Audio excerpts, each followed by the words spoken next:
So, good afternoon mga katendera at mga kasari. So, medyo maingay. Ang ingay naman, may nagbabantugtog dito. Ayan, sa harapan lang kasi may ano dyan sa kanila, may civil wedding and my birthday. So, ang lakas ng tugtog nila. Pero mag-vlog pa rin ako. So, walang makakapigil sa atin mag-vlog.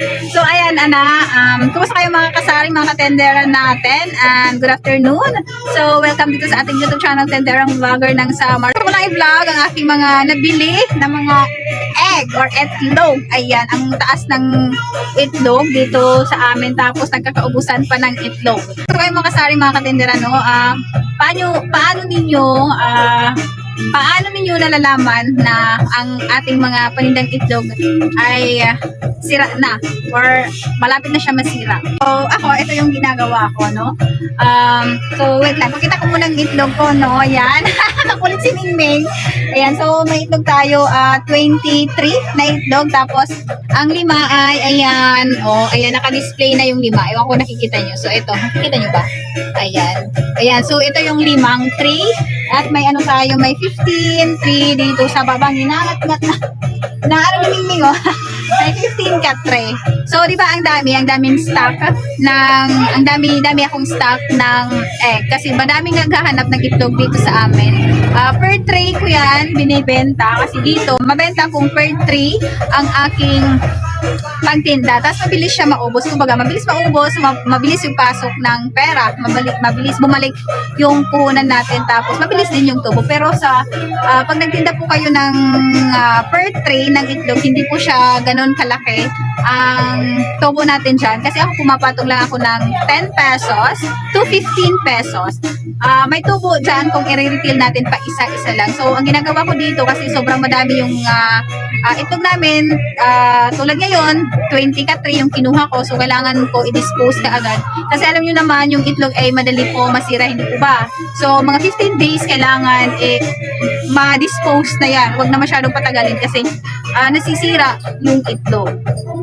So, yung paraan ko para makita ko na okay pa yung itlog na para sure yung ibibigay ko sa mga customer ko na okay, na hindi siya sira. So, ang ginagawa ko, ayan o, chine-check ko siya. Ito, wait, kuha tayo ng itlog. Ayan, so ito yung itlog namin. So, ang bili ko pala ng itlog ngayon sa Katbalogan ay 260 ang ganitong size. Parang medium large itong size na to. Parang halo lang siya. So, 260 ang bili ko doon. Tapos, syempre, medyo nagiging mahal kasi bumabayad pa ako ng pamasahe at saka binabayaran ko rin po yung labor, yung nagdadala kasi syempre, sa isla nga ako nagtitinda. So, medyo nagiging pumapatak siya siguro dito na 270 ang puhunan ko. Tapos, pwede ko siya ibenta ng 280 to 285 ang isang tray.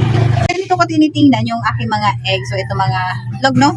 Para sigurado na hindi sira yung ibibigay ko sa customer ko kasi minsan yung mga customer, di ba nagrereklamo, minsan bumibili sila sa'yo ng itlog, hindi mo chine-check, tapos nakauwi na yan, tapos mamaya babalik sila, sabihin nila na may sira yung itlog. Tapos, syempre, mga customer, ibabalik sa'yo, magrereklamo na sila yung itlog. So, ikaw, syempre, ayaw mo din masira sa mga customer, sa mga customer mo. So, papalitan mo yung itlog kasi sira na nga yung itlog na itim. So, ngayon, ang ginagawa ko, chine-check ko lagi yung mga itlog ko. Bago ibigay yan sa customer ko, chine-check ko na. Para walang reklamo sa akin yung mga customer namin. Lalong-lalo na kung bumibili sila ng per tray at kahit isang peraso, 2 peraso, chine-check ko yan. So, sobrang mabilis lang naman i-check yung mga itlog para hindi na bumalik yung mga customer sa atin.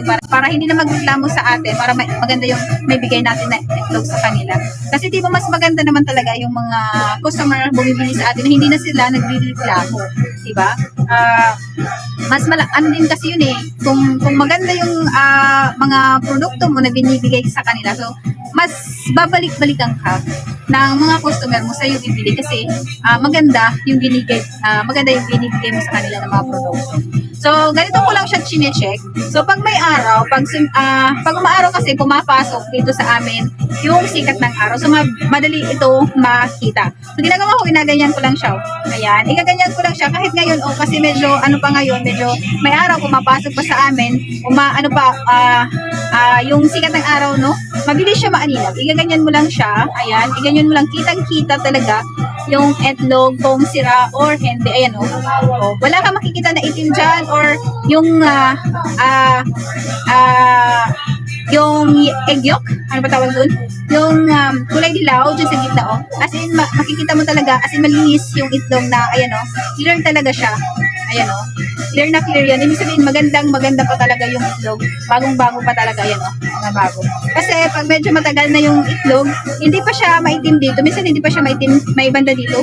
Kasi minsan, nangiitim yan dito, di ba? May mga itim yan dyan. Tapos dito, may mga itim na yan. Pero yung pag sobrang malinaw, so ibig sabihin maganda yung itlog at saka bago pa yung itlog. Tapos pag medyo matagal na yung itlog, pag ginaganyan-ganyan mo siya, yung yellow, di ba may dilaw yung itlog, ano na siya, nakikita pa pag ginanon mo siya, parang hindi na siya gumagalaw. Pag iganon mo siya, ganon, hindi gumagalaw yung yellow dyan sa loob. Ibig sabihin malapit na din siya masira, kailangan ay ma-dispose na siya. Tapos, pag may sira na talaga, bulok na talaga, mayroon siya dito itim. May itim yan.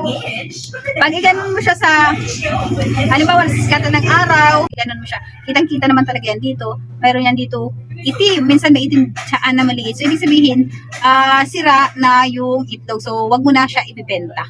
Kasi, ano na yun, may amoy na yun. Hindi na pwede. Hindi na magagamit yun. Ibabalik na yun ni Tomer sa'yo. So, wag mo na ibenta. Kailangan, i-check ko sa kanila. Ako pag may bumibili dito sa akin ng itlog, chine-check ko lagi kahit isa lang, ginaganon ko kaagad. Ayan. O, kitang-kita naman yan pag malinaw yung itlog. Ibig sabihin, okay yung itlog. Okay, so, ayan na nga. So, continue tayo dito, no? So, kung ano naman, kung wala nang sikat ng araw, pag iganyan ninyo, hindi nyo na makikita. Pag iganyan ninyo, hindi nyo makita, madilim. So, pwede, kumuha kayo ng cellphone or flashlight. Ganito lang yung gagawin nyo. Ayan, so ito, ayan, cellphone, pwede, ayan, yung, di ba may naman yung cellphone natin, may flashlight. So, ayan, flashlight natin, ayan. Ayan, na yan. Ang gagawin natin, ganyan lang natin. Tapos, ayan. Ayan, Hindi ko alam kung nakikita dyan sa Ayan. Diba? Ayan, diba parang clear? Diba kung nakikita ninyo? Yun lang yung ginagawa ko. Ginaganon ko. Ayan, pinapailawan ko. Pailawan natin yung mga itlog natin. Ayan, makikita talaga yan kung ito, as in, talaga to. Kahit yung hilaw, ayan, hindi makita kasi bago yung itlog. Sobrang malinaw siya. Yan. Pag may itim na yan, hindi ko na yan ibebenta, tinatanggal ko na. Pwede naman sa ilaw, kung may ilaw, di ba? Halimbawa yan, may ilaw. Diyan sa taas may ilaw kayo. Halimbawa, ayan. Ayun, sa taas yung ilaw namin. Ang layo pala ng ilaw namin. So, pwede nyo pa ilawan. Kung kayo ng may ilaw, halimbawa, dito, may ilaw yung tindahan ninyo, malapit lang. Pwede nyo pa ilawan para makita ninyo kung okay pa yung mga itlog ninyo na ibibigay ninyo sa customer nyo. So, kaya ko to ginagawa, bago ko bigay sa aming mga customer kasi ayoko na bumabalik sila, nagre-reklamo sila, nagre-reklamo sila sa akin na yung itlog daw nasira na, di ba? Wait lang namin. Ayan, may naghahanap ng buna. Yung buna namin 350 grams, wala kaming maliit.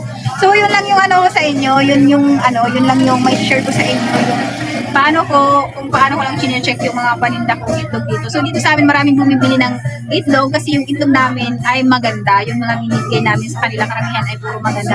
Minsan, kung hindi ko na-check, minsan may nagre-reklamo pero hindi naman ganun kadami. Sinasabi nga nila sa amin na dito na lang sila bumibili sa amin. Ayan. Minsan sinasabi ng mga customer namin na dito na lang sila bibili sa amin ng itlog na per tray kaysa pupunta pa sila ng Katbalogan. Kasi minsan daw sa Katbalogan hindi naman daw chine-check yung mga itlog. So pipili lang din naman sila. Ikaw na bibili, ay ikaw na yung pipili doon sa Katbalogan ng mga itlog. Minsan naman hindi nila na-check yun. Hindi naman nila nakikita kung maganda yung mga itlog. So pagdating dito, madami daw bulok. May mga maitim na. So hindi na nila may babalik doon sa binilhan nila sa Katbalogan. Kasi syempre, dinala na nila dito sa isla. Tapos, paano tatanggapin? Hindi na yung tatanggapin doon sa Katbalogan. Kasi ilang araw, di ba? Kinabukasan, hindi naman nila ibabalik yun. Mga ilang araw pa yun. So, hindi na yun papapalitan. na nagtitinda ng mga itlog doon. So dito sa amin, chine-check ko. So pag bumili sila ng isang tray ng itlog, kaagad-agad ko yan chine-check. Andyan sila, andyan si customer, chine-check ko agad, pinapakita ko sa kanila na yung itlog na binigay ko sa kanila ay maganda, walang sira. Diba? Para hindi na sila magreklamo sa akin. Pag nagreklamo sila ng ilang araw, sasabihin ko sa kanila na di ba chinek ko yung itlog, so hindi ko na yung kasalanan na nasiraan kayo ng itlog sa inyo. Siguro pinatagal nyo ng stock, so nasira yung itlog. Pero nung binili ninyo sa akin, ay maganda yung binigay ko sa inyo ng mga itlog. Hindi naman dito sa amin na bumibili talaga ng itlog. So wala masyado nagre-reklamo na mga sira yung itlog namin. Kasi chinecheck ko na, yun ang ginagawa ko, pinapailawan ko lang yung mga itlog namin para sigurado na yung ibibigay ko sa kanila ay magandang itlog. Yun. So, marami na bumibili sa amin ng itlog. Per tray na ang kanilang binibili talaga. Kasi hindi na sila bumibili sa Katbalogan ng mga itlog kasi daw minsan doon ay nakakabili sila ng may sira. O, di ba? Kasi doon din naman chine-check yun. Kasi syempre, ikaw yung pipili. Bahala ka na mag-check. Di ba? Bahala ka na i-check mo yun, kinuha mo. Kasi ikaw yung kumukuha ng itlog doon. So, bahala ka na kung i-check mo. Hindi naman yung nagbebenta doon, hindi sila yung nag-check. Dito kasi, dito kasi, chine-check ko. So, yun ang gusto kasi nila na, chine-check ko. Kasi sabi nila, pag nabili sila sa akin ng ito, sinasabi nila sa akin na, paka-check ka muna, baka, kung maganda yung itlog. Sabi ko, sige, check natin para sure na maganda yung bibigay ko sa inyo. So, grabe, mas lalong malakas yung music. Sana hindi ako ma-CPR, pero parang remix naman yung patugtog nila. Sana hindi ma-CPR, no? So, anong oras na ba? So, ayan guys, 4:24 na ngayon ay January 23. Ayan, tapos mamaya may birthday tayo. Mamaya ay may pupuntahan tayo, mang birthday, makikikain tayo mamaya. So, ayan mga katender, mga kasari, mga kanegosyo, ayan, ito lang yung share ko sa inyo. Itong pag-iitlogan lang, itlogan. Sana all itlogan. So, itong itlog lang, na-share ko lang naman yung paano ko ba chine-check yung mga banda kong itlog dito para, syempre, para maganda yung maibigay ko sa mga customer ko. Para, syempre, balik-balikan tayo ng mga customer natin. Di ba maganda yung maibigay natin na mga itlog. Grabe ang ingay. Sumasabay pa talaga itong pagpapatugtog nila na nag-vlog ako. So, wait lang, may nabili na naman. So, ayun mga katender at mga kasali, medyo madilim na, so nagpailaw na tayo. So, yun lang yung vlog ko ngayon, yung mga paninda ko lang ng mga itlog. So, dito ko na tapusin yung vlog ko kasi hapon na magtatanggalan naman ako doon yung mga trapal namin, yung mga trapal na ginawa ko. Ayan, so, tatanggalin ko na kasi wala nang sikat ng araw. So, magbubukas na rin ako. Time check, 4:40 na ng hapon. So, ngayon pa lang ako magtatanggal ng mga trapal doon. So, yun lang ang vlog ko, mga itlog lang. So, ayan, kung hindi ka pa nakasubscribe sa aking YouTube channel, so pwede nyo i-subscribe yung channel natin, Tenderang Vlogger ng Summer. At sa ibang nakasubscribe na, ayan, maraming salamat sa inyo sa panonood ng aking mga vlog, ng aking mga video, ng aking mga vlog tungkol dito sa ating sari-sari. So, thank you hanggang sa next vlog. Bye-bye na mga kasari, mga kawaray. Ayan, mo pinakulog pa mga waray, hindi na nga nagkikita. And, ayan, and thank you. Ayan. Thank you sa panonood. See you sa next vlog. Bye-bye. Bye-bye. Ayan, hello mga kasari. So, gabi na. Time check ay 8:26 na po ng gabi. Ayan, yung aking mga itlog, ito na lang siya. Ayan, no. So, ito na lang. Tapos, ayan, mayroon dito 3 tray. So, bintahan na ako ng 5 tray ngayong araw. So, simula kaninang tanghali hanggang ngayong gabi. So, 5 tray na yung nabili sa atin. O, diba? Ang bilis ng aming itlog. Tapos, ayan, nagkalat naman yung aming mga chichirya. May bumili din ng mga chichirya sa amin. 20 peraso ng chichirya. Ayan, so bukas ay magliligpit na naman ako dito, magdi-display, tas ayusin ko na naman itong ating mga itlogs. Ayan, so sana maubos ka agad yung itlog natin para makabili ulit ako ng itlog. Ayan. So, open pa yung tindahan namin, open pa. Ayan. So, maya-maya, mga bandang 8:30 or mag-9, ayan, mag-close na kami para makapag-edit tayo, para ma-edit ko kaagad itong vlog ko. Ay, so pahabol itong vlog ko mga kasari. So, thank you, bye-bye. Thank you for watching. Bye-bye.